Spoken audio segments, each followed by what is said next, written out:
हाय दोस्तों, welcome to DAP class. Deepak free education में आपका स्वागत है। और हम यहाँ पढ़ रहे थे राकेश गोस्वामी सर की बुक का जो प्रैक्टिस सेट है वो 8वां प्रैक्टिस सेट पढ़ रहे थे, जिसमें 40 प्रश्नों की श्रृंखला को हम लोग कंप्लीट कर चुके थे। हम लोग 41वां प्रश्न रहेगी करने का प्रयास करेंगे। निम्नलिखित में से एक भारत के प्रसिद्ध म्यूजियोलॉजिस्ट, कला इतिहासकार एवं एपिग्राफिस्ट थे। कौन थे? तो कैलाम्बूर शिवरामूर्ति तथा डॉक्टर आनंद कुमार स्वामी, स्वतः राय कृष्ण दास, के एस कुलकर्णी। तो 41 का कौन सा आंसर सही हो जाएगा? इसका आप जो है आप लोग भी जो है कि जवाब देते हुए कमेंट बॉक्स में चलिए। तो 41 का हम लोग जो है कि देखते हैं, यहाँ जो है कि कैलाम्बूर शिवरामूर्ति जो है वो सही हो जाएगा। ए ऑप्शन जो है बिल्कुल सही हो जाएगा। अगला देखने का प्रयास करते हैं। 42 नंबर क्या है? किसका कथन है यूरोप तो पिकासो मातिस ब्राक का है, दूसरा कलाकारों का है मेरा तो सिर्फ भारत है, अमृता शेरगिल का है, एम एफ हुसैन का है, रविन्द्रनाथ टैगोर का है, एस एच रजा का है। तो ये स्टेटमेंट किसने दिया था कि यूरोप तो पिकासो मातिस ब्राक का है, मेरा तो सिर्फ भारत है? तो ये मुख्यतः जो है कि कहा गया था किसके द्वारा? तो ये अमृता शेरगिल के द्वारा जो है कि कहा गया था। दोस्तों ए ऑप्शन जो है बिल्कुल सही हो जाएगा। जो हंगेरियन जो जिप्सी गर्ल उनकी जो है प्रमुख रचनाओं में रही है, तो इन्होंने जो है इस तरीके का स्टेटमेंट दिया था। अगला देखते हैं 43वां नंबर। अजमेर में 2.5 दिन का झोपड़ा 1199 ईस्वी में किसने बनवाया था? दोस्तों तो कुतुबुद्दीन ऐबक के द्वारा बनवाया गया था, मोहम्मद गौरी के द्वारा, इल्तुतमिश के द्वारा, बिसल देव के द्वारा। इसमें कौन सा ऑप्शन सही हो जाएगा? तो जो ए ऑप्शन हो जाएगा, कुतुबुद्दीन ऐबक के द्वारा जो 2.5 दिन का झोपड़ा बनाया गया था, जो पहले एक संस्कृत कॉलेज हुआ करता था। और संस्कृत कॉलेज जिसमें एक नाटक का चित्र अभी भी जो है इस समय भी जो है कि वहाँ देखने को मिलता है। हरिकेली नाम का एक नाटक जो है कि काफ़ी प्रसिद्ध रहा है। जो संस्कृत कॉलेज रहा है उसको जो है कुतुबुद्दीन ऐबक के द्वारा जो है कि जो है उजड़वा करके 2.5 दिन में और इस तरीके से जो है कि उसको परिवर्तित किया गया एक मस्जिद टाइप में। अगला देखने का प्रयास करते हैं। वास पद्धति किसके द्वारा लखनऊ लाई गई थी? दोस्तों तो वास पद्धति असित कुमार हल्दर द्वारा लाई गई थी, ललित मोहन सेन के द्वारा, हरिहर लाल मेड़ के द्वारा, रणबीर सिंह बिष्ट के द्वारा। तो हम लोग देखने का प्रयास करते हैं जो वास पद्धति जो लखनऊ लाने वाले जो कलाकार रहे हैं दोस्तों, वो असित कुमार हल्दर जी रहे हैं। दोस्तों तो ये ऑप्शन जो है आप लोग का बिल्कुल सही हो जाएगा। अगला देखने का प्रयास करते हैं। अगला क्या है? तो अगला देखते हैं। विलियम ब्लेक कला आंदोलन के लिए किस दौर का प्रतिनिधित्व करते थे? तो जो विलियम ब्लेक कला जो आंदोलन रहा है उसमें प्रभाववाद का, अभिव्यंजनावाद का, स्वच्छंदवाद का, फाववाद का। तो किसका जो है कि इसमें आंदोलन का प्रतिनिधित्व किया गया है? तो 45 का जो आंसर हो जाएगा दोस्तों वो स्वच्छंदवाद वाला जो ऑप्शन हो जाएगा। सी ऑप्शन जो है आप लोग का बिल्कुल सही हो जाएगा। अगला देखने का प्रयास करते हैं। कर्नाटक के विजयवाड़ा में स्थित गोल गुंबद, जो विजयवाड़ा में जो गोल गुंबद स्थित है, किस विस्तार का जो है कि प्रयोग इसमें किया गया है? गहरा स्लेटी बेसाल्ट का, छींटदार चूना पत्थर का, सफ़ेद मार्बल का, काला ग्रेनाइट का। तो जो विजयवाड़ा में जो गोल गुंबद स्थित है दोस्तों, वो मतलब इसमें किस तरीके का जो है कि प्रयोग किया गया है? तो वो हम लोग देखने का प्रयास करें। तो गहरी स्लेटी बेसाल्ट का जो है कि प्रयोग किया गया है, यानी गहरा जो कलर रहा है उसका प्रयोग किया गया। 47 को हम लोग देखने हैं। Lucknow college of art and craft के वर्तमान डीन थे। तो जो लखनऊ आर्ट जो कॉलेज थे उसके वर्तमान डीन मतलब इस समय हैं कौन है? आलोक कुमार कुशवाहा जी रहे हैं, जय कृष्ण अग्रवाल जी रहे हैं, अवधेश मिश्र जी रहे हैं, राजीव नयन जी रहे हैं। दोस्तों 47 का जो है हम लोग देखने का प्रयास करते हैं। तो इस समय जो आलोक कुमार कुशवाहा जी हैं, जो वर्तमान में वहाँ जो है डीन है लखनऊ कॉलेज ऑफ आर्ट में। अगला देखने का प्रयास करते हैं। 48 नंबर। इंडियन हाउस लंदन की दीवार का चित्रण कार्य किसके द्वारा किया गया था? तो असित कुमार हल्दर द्वारा, नंदलाल बोस, विनोद बिहारी मुखर्जी और ललित मोहन सेन। तो ये काफ़ी इंपॉर्टेंट प्रश्न है, यहाँ से जो है कि आपके जो है कि प्रश्न बन सकते हैं। तो इसका जो है ललित मोहन सेन के द्वारा जो है कि ये जो लंदन है उनकी दीवार पर जो चित्रण किया गया इंडियन हाउस पे। ठीक है, अगला देखने का प्रयास करते हैं। 49 नंबर क्या है? नेचुरल हिस्ट्री या व्यूफो एक्वाटिन किसकी रचना रही? गोवा की, पिकासो की, ड्यूरर की, रेम्ब्रा की। तो जो व्यूफो जो एक्वाटिंग जो रचना रही है वो मुख्यतः किसकी रही है? तो ये मुख्यतः देखने को मिलता है पिकासो की रही है दोस्तों। पिकासो के 3 संगीतयज्ञ, कैंडोलिनस और एक और कुछ, मतलब जो इनकी 3-4 जो चित्र श्रृंखला है वो काफ़ी इंपॉर्टेंट है, जो चित्रों का एक ग्रुप है। तो इन सभी चीज़ों को जो है आप लोग देखते हुए चलिएगा और रिकॉल करते हुए दोहराते हुए चलिएगा। एपोकैलिप्स 14 काष्ठ चित्रों की श्रृंखला किसका है? पिकासो का है, ड्यूरर का है, रेम्ब्रा का है, गोया का है। तो एपो जो कैलिपस रहा है वो जो 14 काष्ठ रहे हैं वो किसका है? तो हम लोग देखने का प्रयास करते हैं कि 50 का जो है बी ड्यूरर का रहा है दोस्तों। तो ये आप लोग देखते हुए चलिएगा। अगला देखते हैं 50 नंबर जो है वुड कट काष्ठ चित्रण है। तो वुड कट काष्ठ चित्रण में हम लोग देखने का प्रयास करते हैं एक उभरा छापा जिसमें एक काष्ठ फलक में तेजी झुरी तेज औजार तथा काष्ठ यंत्रों में आकृति को उभार के छोड़ते हुए बाकी स्थानों को गहराई से काटने के बाद उस भाग में छापा जाता है। काफ़ी ये प्रश्न जो है कि इसके जो विकल्प काफ़ी जो है बड़े हैं, इसको देखिएगा आप लोग। और ठोस काली पृष्ठभूमि के काष्ठ पर यंत्रों द्वारा उकेरा गया जो रंग प्राप्ति तथा काष्ठ का तेज औजारों के उत्कीर्ण तथा फोटो का यांत्रिक उत्कीर्ण। तो इसमें जो सही जो है आप लोग का ऑप्शन कौन सा हो जाएगा? तो सही जो ऑप्शन हो जाएगा दोस्तों वो आपका पहला वाला जो ऑप्शन ए वाला ऑप्शन जो है बिल्कुल सही हो जाएगा। तो आप लोग इसको एक बार और पढ़ लीजिएगा कि वुड कट में क्या चाहिए, और ये वाला ऑप्शन जो है आप लोग का सही हो जाएगा, ये वाला औजार एवं यंत्रों। तो इसको आप लोग देख लीजिएगा।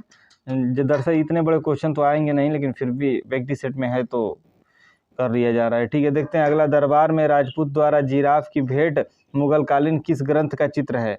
दरबार में राजपूत द्वारा जिराफ की भेंट मुगल कालीन किस ग्रंथ का चित्रण है? तो अकबरनामा में है, तारीख खानदानी तैमूरिया, जहांगीरनामा है, बाबरनामा है। तो 52 का हम लोग देखने का प्रयास करते हैं। तो 52 का जो प्रश्न है जो जिराफ की भेंट, तो वो तारीख खानदानी तैमूरिया का जो है कि प्रसिद्ध जो है कि चित्र रहा है। बी ऑप्शन जो है आप लोग का सही हो जाएगा। अगला देते हैं संस्कृत नाट्य शास्त्र पर सबसे प्राचीन किताब के लेखक का नाम क्या था? अभिनव गुप्त था, भरत मुनि था, तुलसीदास था, कालिदास था। तो इसको हम लोग देखने का प्रयास करते हैं। जो संस्कृत जो शास्त्र रहा है उस पर जो सबसे पुरानी जो किताब रही है और उस पुरानी किताब का जो लेखक रहे हैं उसका क्या नाम है? तो वो भरत मुनि के द्वारा जो है वो सबसे पुरानी जो है कि बुक को जो है कि प्रतिपादित किया गया था। नाट्य शास्त्र पर सबसे प्राचीन जो लेख जो है भरत मुनि के द्वारा जो है लिखा गया था। तो बी ऑप्शन जो है बिल्कुल आप लोग का सही हो जाएगा। अगला देखने का प्रयास करते हैं। शांत रस पहली बार किसने प्रस्तुत किया था दोस्तों? तो शांत रस किसने प्रस्तुत किया था? भरत मुनि ने, वात्स्यायन, अभिनव गुप्त ने, मार्कंडेय मुनि ने। तो जो शांत रस जो प्रस्तुत किया गया था वो अभिनव गुप्त के द्वारा जो है कि किया गया था। डी ऑप्शन बिल्कुल सही हो जाएगा। अगला देखने का प्रयास करते हैं। कश्मीर के प्रसिद्ध सौंदर्य शास्त्री जो रहे हैं क्षेमेंद्र ने निम्न में से किस ग्रंथ को लिखा है दोस्तों? तो क्षेमेंद्र के द्वारा कला मंजूषा, कला कलाम तथा कला के प्रतिमान और कला विलास। तो क्षेमेंद्र के द्वारा जो है दोस्तों वो कला विलास को लिखा गया है, ये आप लोग याद रखिएगा। और यहाँ से कम 10 बार जो है कि प्रश्न बने हुए हैं, ये बहुत ईजी हो जाता है। तो इसको भी आप लोग जो है कि रिकॉल करते हुए चलिएगा। रस का अर्थ क्या है? तो रस का अर्थ क्या होता है? अच्छी कलाकृति, कलाकृति में प्रदर्शित भाव, कलाकृति का विषय नहीं, आदर्श के मन में उत्पन्न आनंद की अनुभूति। ये जो दर्शक के मन में जो उत्पन्न आनंद की अनुभूति होती है, यही आप लोग का जो है डी ऑप्शन बिल्कुल सही हो जाएगा। रस का अर्थ ही यही होता है कि दर्शक के मन में एक आनंद की अनुभूति उत्पन्न हो। अगला हम लोग देखने का प्रयास करते हैं। 57वां नंबर, कामसूत्र में वर्णित कलाओं की संख्या कितनी है दोस्तों? तो कामसूत्र में जो है कि 64, 65, 67, 66। तो कामसूत्र में जो कलाओं की संख्या रही है दोस्तों वो 64 रही है। और ये इंपॉर्टेंट है और ये भी कई बार पूछे गए। बहुत ये जो है कि ये आसान प्रश्न है, लेकिन यहाँ से भी प्रश्न आपके बन जाते हैं। ग्वास रंगों की प्रकृति कैसी होती है? तो ग्वास जो रंग होते थे उनकी जो होते हैं उनकी पारदर्शी, अपारदर्शी, अल्पपारदर्शी, परावर्ती और पारदर्शी। तो ग्वास रंगों की जो प्रवृत्ति होती है, जो इनके लक्षण होते हैं वो क्या होते हैं? तो जो इनके लक्षण होते हैं वो अपारदर्शक होते हैं। यानी ग्वास रंग के आर पार जो है आप लोग नहीं देख सकते हैं। इसको देखिएगा, अपारदर्शक, अपारदर्शक का अर्थ ही वही होता है। प्रसिद्ध चित्र द फाइटिंग टेमेरियर 1838 कैनवास पर तेल नेशनल गैलरी लंदन किसका है दोस्तों? तो 59 कांस्टेबल का है, कुर्बे का है, इंग्रेसन का है, टर्नर का है। तो हम लोग देखने का प्रयास करते हैं। तो 59 नंबर का जो है कि सही उत्तर हो जाएगा टर्नर के द्वारा जो है द फाइटिंग ऑफ टेमेरियर 1838। ये आप लोग याद रखिएगा, द फाइटिंग ऑफ टेमेरियर टर्नर के द्वारा जो है कि बनाया गया था। अब किन दो रंगों को मिलाकर लगभग काला रंग बनाएंगे। कह रहा है कि किन दो रंगों को मिलाकर जो है काला रंग बनाएंगे, लाल नीला को, लाल हरा को, भूरा हरा को तथा भूरा नीला को। तो इसका जो है सही आंसर हो जाएगा आपका भूरा और नीला को जो मिलाएंगे तो काला रंग बन सकता है। तो ये देखिएगा भूरा प्लस नीला बराबर काला। प्रकाश में उपस्थित रंगों को हम किसके द्वारा देख सकते हैं दोस्तों? तो प्रकाश में जो उपस्थित जो रंग होते हैं दर्पण के द्वारा, दूरबीन के द्वारा, प्रिज्म के द्वारा, एक्सरे के द्वारा। तो ये हम देख सकते हैं कि जो प्रिज्म के द्वारा जो है कि इन जो है कि रंगों को जो है देख सकते हैं। तो बी ऑप्शन आप लोग का बिल्कुल सही हो जाएगा। अगला देखने का प्रयास करते हैं 62 नंबर। और 62 नंबर क्या है? नीला रंग आयातित होता है दोस्तों। नीला रंग कहाँ से मंगाया जाता था? ईरान से, इराक से, अफगानिस्तान से, तुर्कमेनिस्तान से। तो इसमें जो 62 का सही आंसर क्या हो जाएगा? तो 62 का जो सही आंसर हो जाएगा वो हो जाएगा ईरान से जो आयात किया जाता था यानी मंगाया जाता था। ये देख लीजिएगा आप लोग। और यहाँ से भी प्रश्न बने हुए हैं। 1963 में किसने लखनऊ स्थित रविंद्र आलय में king of the dark chamber glazing terracotta नामक एक बड़ी दर्शनीय म्यूरल निर्मित किया है? तो वो कौन थे? के जी सुब्रमण्यम, रामकिकर बाई, दिनकर कौशिक और असित कुमार हल्दर। तो 63 का जो सही आंसर हो जाएगा वो मुख्यतः हो जाएगा के जी सुब्रमण्यम को माना जाता है। ये ऑप्शन जो है बिल्कुल सही हो जाएगा। अगला देखते हैं बनारस इन द अर्ली 19वीं सेंचुरी रिवर फ्रंट पैरोरमा पुस्तक के लेखक कौन है? तो स्वर्गीय राय कृष्णदास, डॉक्टर राय आनंद कृष्ण तथा रेखा के राणा, प्रेमचंद गोस्वामी।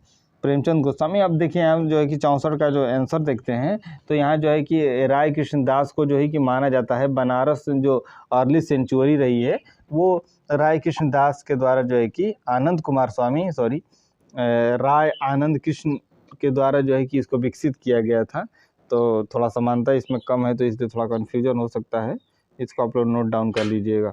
अगला देखते हैं 65 नंबर। कौन सा एक आधुनिक अधिकल्पना आंदोलन था जिसे 20वीं शताब्दी में 30 के दशक आरंभ में हिटलर की राष्ट्रवादी सरकार ने बंद कर दिया? दोस्तों वो कौन सी जो आधुनिक कल्पना आंदोलन रही है जिसे 20वीं शताब्दी 30 के दशक में हिटलर की राष्ट्रवादी जो है कि पार्टी के द्वारा या सरकार के द्वारा इसको बंद कर दिया गया?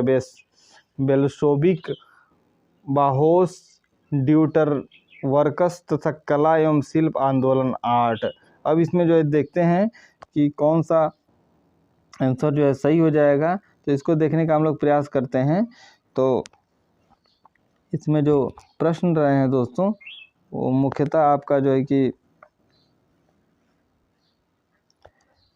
बाहोस वाला जो ऑप्शन है वो बिल्कुल सही हो जाएगा। जो 30 के दशक में हिटलर के द्वारा जो है कि इसको समाप्त कर दिया गया या बंद कर दिया गया था। 66 नंबर देखते हैं। उस स्थान का नाम बताइए जहां भारत महोत्सव 1985-86 के दौरान 9 तंत्र विषय पर प्रदर्शनी आयोजित की गई थी। मॉस्को में, लॉस एंजल्स, पेरिस में, लंदन में। 66 का कौन सा सही हो जाएगा? 66 का ऑप्शन जो है देखने का प्रयास करते हैं 66। तो ये लॉस एंजल्स वाला जो है ऑप्शन जो है बिल्कुल सही हो जाएगा दोस्तों। अगला देखने का प्रयास करते हैं कौन सी मिश्री धातु नहीं है दोस्तों। तो कौन सी मिश्री धातु नहीं, इसको देखते हैं। ब्रोंज है, ब्रास है, वाइट मेटल है, कॉपर है। तो मिश्री धातु कौन सी नहीं है इसको देखने का प्रयास करते हैं। तो कॉपर जो है मिश्री धातु नहीं है। सी ऑप्शन जो है आप लोग का बिल्कुल सही हो जाएगा। अगला हम लोग देखने का प्रयास करते हैं 68 नंबर। सांची के किस तोरण द्वार पर यक्षिणी की छवि खुदी गई है? पूर्वी पर, पश्चिमी पर, दक्षिणी पर, उत्तरी पर। तो जो 68 का जो सही आंसर हो जाएगा वो पूर्वी वाला जो है उस पर जो है कि तोरण द्वार व यक्षिणी की जो छवि जो है खुदी गई है। अगला देखते हैं 69 नंबर। विख्यात चित्र बेंडा का समर्पण किसका है? तो जो बेंडा का समर्पण दिखाया गया है रेम्ब्रा का है, म्यूरिल्लो का है, जरबरा का है, वेलास्के का है। तो 69 का कौन सा ऑप्शन सही रहेगा? तो वेलास्के वाला ऑप्शन जो है डी वाला ऑप्शन बिल्कुल सही हो जाएगा। अगला देखते हैं कर्नाटक के बीजापुर में स्थित गोल गुंबद किसे समर्पित है? तो स्थित जो गोल गुंबद है मोहम्मद आदिल शाह का, इब्राहिम आदिल शाह का, अली आदिल शाह का, मोहम्मद कुली कुतुब शाह का। तो जो गोल गुंबद जो संबंधित रहा है वो किससे संबंधित रहा है? तो जो गोल गुंबद जो संबंधित रहा है दोस्तों वो मोहम्मद आदिल शाही से रहा है। ये सही हो जाएगा आपका जो है ये ऑप्शन बिल्कुल सही हो जाएगा। अगला देखते हैं विरूपाक्ष जो मंदिर रहा है दोस्तों, विरूपाक्ष मंदिर 14वीं शताब्दी का निर्माण हम्पी में किसने करवाया था? तो जो 14वीं शताब्दी है हम्पी में देवराय सेकंड के द्वारा लक्कन दंडेश के द्वारा, नरसिंह देव के द्वारा, महेंद्र वर्मा के द्वारा। तो 71 का कौन सा आंसर जो है सही हो जाएगा? तो 71 का बी ऑप्शन जो है लक्कन डंडेश वाला ऑप्शन जो बिल्कुल सही हो जाएगा। दोस्तों नेक्स्ट अगला देखने का प्रयास करते हैं। 72 पर दुनिया की सबसे ऊंची एकात्मक मूर्ति 57 फीट 17 मीटर गोमतेश्वर मूर्ति कहाँ स्थित है? तो जो गोमतेश्वर है वो मूर्ति जो है श्रवणबेलगोला में, बंगलोर में, बादामी में, मैसूर में। तो आपका ये ऑप्शन बिल्कुल सही हो जाएगा, श्रवणबेलगोला। इसको आप लोग याद रखिएगा। यहाँ से 3-4 बार प्रश्न तो बिल्कुल ही आए होंगे आपके टीजीटी पीजीटी में, क्योंकि कई बार जो है ये प्रश्न जो है कि यूथ कंपटीशन टाइम में जो है देखने को मिले हैं। राजा सामंत सिंह की प्रयासी बनी ठनी के लिए चित्रकार कौन था? तो निहाल चंद थे, बिशन दास थे, फंतू थे, नैनसुख थे। तो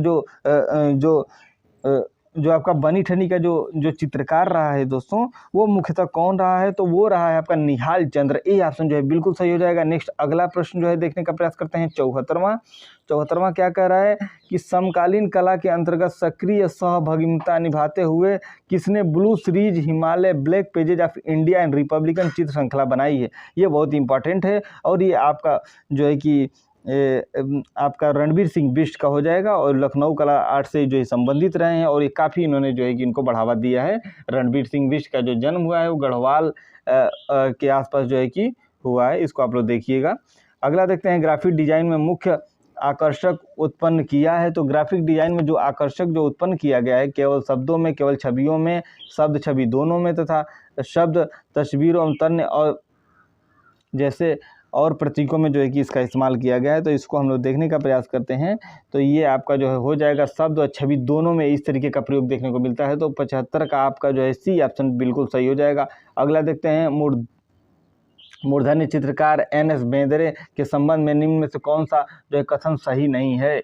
ये देखने वाली बात है। उसका जन्म जो है 21 अगस्त 1910 को इंदौर में हुआ था, एक स्टेटमेंट। अगला देखते हैं, इनके प्रारंभिक कार्यों में अकादमिक, प्रभाववादी इत्यादि विषयों की प्रधानता रही है। अगला तीसरा देखने का प्रयास करते हैं कि तीसरा क्या कह रहा है। तीसरा क्या कह रहा है? इनके प्रारंभिक कार्यों में अकादमिक इत्यादि विषयों की प्रधानता रही है। तीसरा कह रहा है इनके थार्न कांट, जो कांट शीर्षक चित्र है 1955 में केंद्रीय ललित कला अकादमी नई दिल्ली द्वारा इनको पुरस्कार में चुना गया था। ये भी सही लग रहा है। नेक्स्ट अगला देख लेते हैं, अध्यापन कार्य में किसकी खास रुचि नहीं थी? वो मुख्य रूप से स्वतंत्र चित्रकार थे। हाँ, ये डी ऑप्शन जो है आप लोग का जो है कि गलत हो जाएगा। तो इसको आप लोग जो है ट्रिक करिएगा। इसमें यही पूछा गया है कि NS बेंद्रे का जो है कौन सा कथन है जो इसमें गलत है? तो डी ऑप्शन जो है बिल्कुल गलत हो जाएगा। अगला देखने का प्रयास करते हैं। 77 नंबर, लखनऊ की ग्राफिक कला को अंतर्राष्ट्रीय स्तर पर पहचान दिलाने वाले छापाकार रहे हैं। अंतर्राष्ट्रीय स्तर पर प्रोफेसर नागदास, जय कृष्ण अग्रवाल जी, हीरा लाल प्रजापति जी, शरद पांडे जी। तो 77 का कौन सा ऑप्शन सही हो जाएगा? तो 77 का जो ऑप्शन सही हो जाएगा, जय कृष्ण अग्रवाल जी ने जो है अंतर्राष्ट्रीय स्तर पर बहुत सारे काम किए हैं और जो है लखनऊ कला जो ग्राफिक कला रही है इसको थोड़ा बढ़ावा देने का जो है कि कार्य किया गया। 78 देखते हैं, 78 को देखने का प्रयास करते हैं। पुस्तक पैसेज ऑफ शिवा किसने लिखी है दोस्तों? तो पुस्तक पैसेज ऑफ शिवा रहा है वो किसके द्वारा लिखी गई है? तो SH गोम्ब्रिज के द्वारा, RG कलिंगवुड के द्वारा, रोलार्ड आरहेम तथा स्टेला क्रेमरिस। तो 78 का कौन सा आंसर सही हो जाएगा? तो 78 का दोस्तों स्टेला क्रेमरिस वाला ऑप्शन, सी वाला ऑप्शन बिल्कुल सही हो जाएगा। इसको आप लोग देखते हुए चलेगा। अगला प्रश्न देखते हैं, 79 ललित कला अकादमी नई दिल्ली के वर्तमान जो संचीय प्रभारी रहे हैं, उत्तम पचारने जी रहे हैं, राय कृष्ण बेदाल जी रहे हैं, अदांत आप्टे जी रहे हैं, अमिताभ भौमिक जी रहे हैं। तो 79 और 79 का आपका कौन सा आंसर जो है सही हो जाएगा? तो 79 का जो आंसर सही हो जाएगा दोस्तों वो बी हो जाएगा, राय कृष्ण दास सही हो जाएगा। हम लोग राकेश गोस्वामी सर की वो जो एक बुक है उसका जो है प्रैक्टिस सेट कर रहे हैं और ये 8वां प्रैक्टिस सेट का दूसरा भाग है। अगला देखने का प्रयास करते हैं, निम्नलिखित में से किसने तेल चित्र कला के लिए जनक के रूप में जो है जाना जाता है? तो तेल चित्रकला के जनक के रूप में हर्बर्ट वान आइक, टिंटोरटो, जॉन वान आइक, रूबेनस। तो इसका जो है कि इस प्रश्न का उत्तर अब जो आप लोग जो है कि कमेंट बॉक्स में दीजिएगा। और इसी के साथ जो है कि क्लास को समाप्त करते हैं। अगले 81 प्रश्नों की श्रृंखला को कल से जो है कि स्टार्ट किया जाएगा और इस तरीके से जो प्लेलिस्ट बना दिया गया है वहाँ जो है कि सीक्वेंस बाय सीक्वेंस जो है चीज़ों को ऐड किया गया है। तो आप लोग जो है इसको कंप्लीट वाचिंग करिए और चीज़ों को एनालाइज करिए और लिखने का प्रयास करिए। इसी के साथ जो है कि हम अपनी क्लास को